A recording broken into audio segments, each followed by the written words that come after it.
Are you facing an issue where your TV turns on, but there's no sound? Don't worry, you're not alone. In today's video, we're going to walk you through some simple troubleshooting steps to help you fix this frustrating problem on your Philips Smart TV.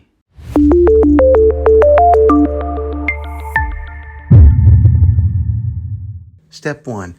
Unplug your TV for 60 seconds. Sometimes a simple power cycle can resolve various technical issues. Unplug your TV from the wall outlet and wait for about 60 seconds. This helps in resetting the internal components on your TV and can potentially fix the sound problem. Step 2. Check your audio connections. Ensure that all the cables connected to your TV to external devices, such as speakers or sound bars, are securely plugged in. Sometimes loose connections or improper connected cables can cause sound issues. Step 3. Verify your TV's audio settings. Using your TV remote, navigate to the audio settings menu. Ensure that the volume is not muted and that the audio output is set to the correct source, whether it's the TV speakers or an external audio device. Step 4. Check the volume settings on your external audio device.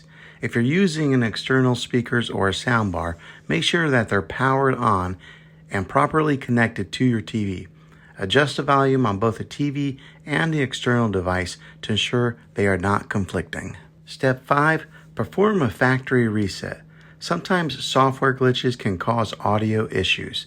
To fix this, you can try performing a factory reset on your TV.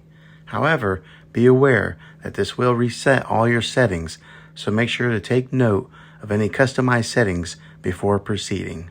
I hope these troubleshooting steps have been helpful to you. Remember, patience and persistence are key when it comes to resolving tech issues. Don't forget to give this video a thumbs up if you found it useful. And subscribe to my channel. I make tech videos all the time, and I'd love to have you back in the next one. Take care.